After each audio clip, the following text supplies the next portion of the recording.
வணக்கம். Welcome to village wet channel. நீங்க ஆடு மாடு வச்சிருக்கிற விவசாயியா இருந்தா நிச்சயமா இந்த வீடியோ உங்களுக்கானது தான். மிஸ் பண்ணாம பாருங்க. இன்னைக்கு நம்ம பார்க்க போறது கார்போஹைட்ரேட் அதிகமான உணவுப் பொருட்களை ஆடு மாடுகளுக்கு கொடுக்கறது நல்லதா இல்ல கெட்டதா அப்படிங்கிறத பத்தி தான். வீடியோக்குள்ள போறதுக்கு முன்னாடி ஒரு முக்கியமான விஷயத்த நாம எல்லோரும் தெரிஞ்சுக்கணுங்க. உங்களுக்கு தெரியுமா? ஆடு மாடுகளுக்கு 4 வயிறு இருக்குதுன்னு. ஆமாங்க. நம்ம வளர்க்குற கால்நடைகளான ஆடு மாடுகளுக்கு மொத்தம் 4 வயிறு இருக்குதுங்க. அதுல 4வது வயிறு தான் நம்ம வயிறு மாதிரி இருக்கும்.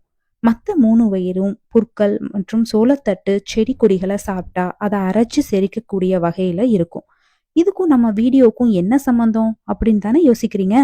நாம இத தெரிஞ்சுக்காம ஆடு மாடுக்கு நம்ம சாப்பிடுற மாதிரியான உணவுகள, அதாவது அதிகமான கார்போஹைட்ரேட் நிறைந்த உணவுகள அரிசி, அரிசி மாவு, மக்காச்சோள மாவு, முழு கோதுமை, கோதுமை மாவு, இத தவிர வீட்ல மற்றும் ஹோட்டல்ல மீதியாகக்கூடிய உணவுப் பொருட்கள், பாயாசம் இந்த மாதிரியான பொருட்கள கால்நடைகளுக்கு கொடுக்கறது ரொம்ப ஆபத்தானதுங்க.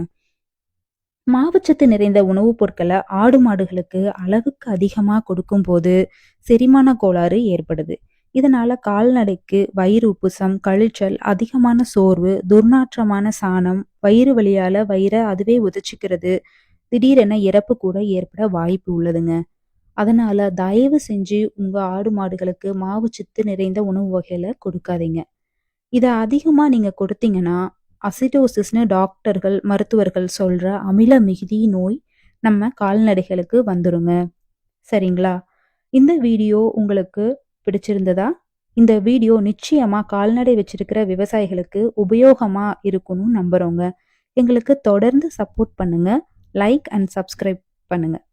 இந்த மாதிரி உபயோகமான வீடியோக்களை வெளியிடணும்னு நாங்க ஆசைப்படுறோம். உங்களுக்கு எந்த கேள்வி இருந்தாலும் கமெண்ட் பாக்ஸ்ல கேளுங்க.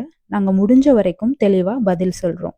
நன்றி. மீண்டும் தொடர்வோம் மற்றொரு கருத்துடன்.